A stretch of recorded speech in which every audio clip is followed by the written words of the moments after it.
Сәлем достар, бүгін біз иррационалдықтан құтылу тақырыбын жақсылап меңгеретін боламыз. You're gonna bring this little kid into the apartment? I'm like, You don't get rich by sitting behind it.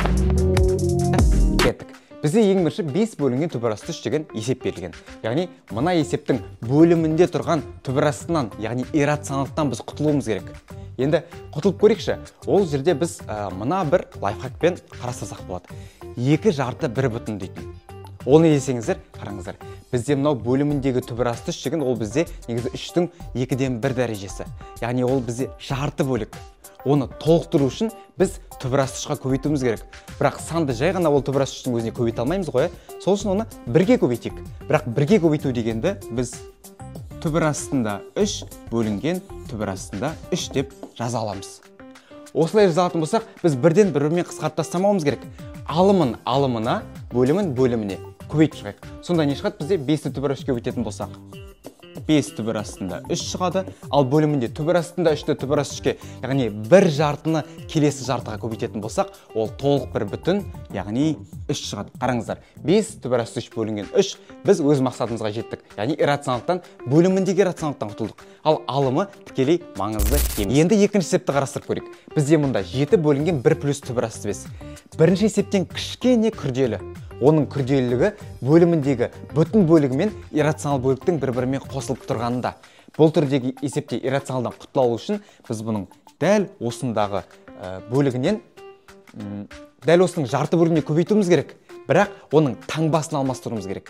Яғни екі бір-біріне қарама-қарсы нәрселер бір-бірін тартады деп айтады ғой. Сол ұғыммен байланыстырып көбейтсек болады. Жақсы, көбейтіп берейік. Біз 1 плюс түбірасты 5-тің таңбасы керісінше болғанда ол 1 минус түбірасты 5-і, яғни 1 минус түбірастында 5 бөлінген 1 минус түбірастында 5-ке көбейтетін болсақ, бізде қазір алымындағы 7, екеуіне де жеке-жеке көбейтті зат. Жақсы ашылған сияқты. Ол қалай болады? 7 көбейтілген 1 минус түбірастында 5 деп бұл жағын ашпай-ақ қойық.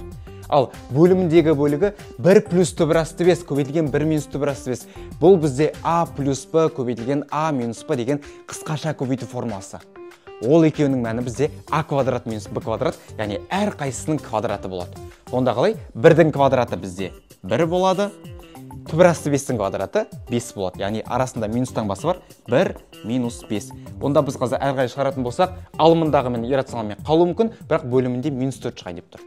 Міне, осы түрде әрі қарай жеңілдетіп иррационалдықтан құтылып алсақ болады. Міне, екінші есепте де мақсатымызға жеттік. Үшінші есеп күрделілік бойынша келесі деңгей. 4 бөлінген түбірасты 6 минус түбірастында 2. Мына есептің екінші есептен мүлдем айырмашылығы жоқ, бірақ қорқынышырақ көруі мүмкін. Яғни неде деп ойлайсыздар? Екеуінде де иррационал бірімен азайтылып тұр. Онда ешқандай айырмашылық жоқ. Дәл екінші жолдағыдай біз оның қарама-қарсы таңба бөлігіне көбейтетін боламыз. Яғни оны көбейтеміз. Түбірастында 6 плюс түбірасты 2-ге өтеміз. Таңбасы керісінше болғандықтан. Сонда түбірастында 6 плюс түбірастында 2. Дәл солай бөлімінде де түбірастында 6 плюс түбірастында 2. Көбейтетін болсақ, алымында 4 түбірастында 6. Яғни 4 көбейтілген түбірастында 6 плюс түбірастында 2. Ал бөлімінде бізде түбірасты 6 минус түбірасты 2 мен түбірасты 6 плюс түбірасты 2 дегеніміз а минус б көбейтілген а плюс б, яғни қысқаша көбейту формуласы. Ол бойынша а-ның квадраты, яғни түбірасты 6-ның квадраты ол бізде 6, б-ның квадраты, түбірасты 2-ның квадраты бізде 2. 6-дан 2-ні азайта саламыз. Сонда бізде бөлімінде 4 шығады да, мына бөліміндегі 4 алымындағы 4-пен бізде жойылып кетеді екен. Міне, дәл осы біз иррационалдықтан құтылу тақырыбын өте аз уақыттың ішінде жақсылап меңгеріп шықтық деп ойлаймын. Егер дәл осындай есептерді жеңіл әдіспен, оңай методикамен үйренгің келсе, біздің Beamly App платформасынан кіріп үйрене аласың. Сілтеме описаниеде болады. Жақсы, сау бол.